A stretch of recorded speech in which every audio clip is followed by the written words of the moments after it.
I grew up in Australia and I have 7 brothers.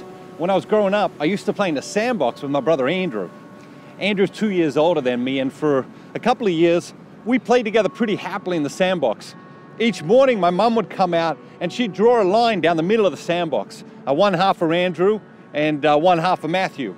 And one day, Andrew decided he wanted to be a property developer and that he needed a little bit extra land for his property development. He took his shovel and he hit me over the head with it. I went inside screaming and crying, and he had the extra land he needed. When I got inside, I sat in the middle of the kitchen floor screaming and crying, thinking, hoping, believing that my mother would come and deliver some justice to this situation. But no sign of my mother. So I screamed and cried a little bit louder. Still no sign of my mother. So finally, I stopped screaming and crying, and now I could hear my mother upstairs whistling to herself. A great anger began to build up in me. I knew she could hear me screaming and crying. I knew she was ignoring me. I knew Andrew had taken over the sandbox, and I just started to get really, really angry. And then all of a sudden, I experienced a moment of inspiration. It occurred to me that on Thursday afternoons, my mother used to take my brothers and I grocery shopping. And if we were good boys while my mother was doing the shopping, at the end of this shopping expedition, my mother used to buy us a small chocolate, maybe in the shape of a car or a truck or a bus, wrapped in aluminum foil. I really like chocolate, so I used to eat my chocolate on the way home from the store.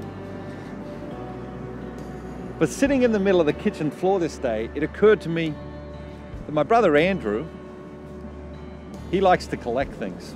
He always has. He likes to collect things, and he used to collect his chocolates.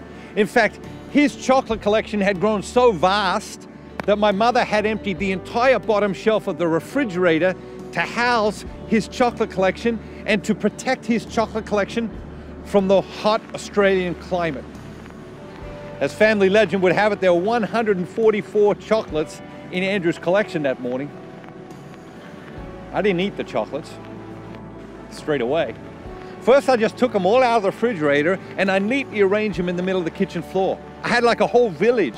I had parking garages and bus stops and train stations and airports all neatly set up.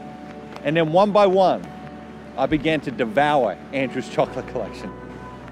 My mother came downstairs about an hour later. I was devouring the 47th chocolate.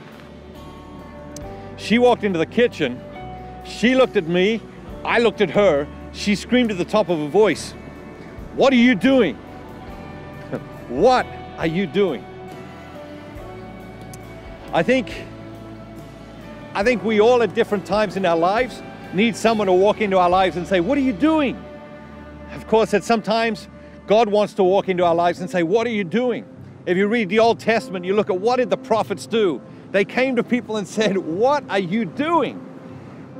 We all need a few friends in our lives, really good friends who will come to us and take us aside from time to time and say, "Hey, what are you doing?" Maybe this is a time right now in your life when you need someone to say, "Hey, what's going on? What are you doing?" Because from time to time,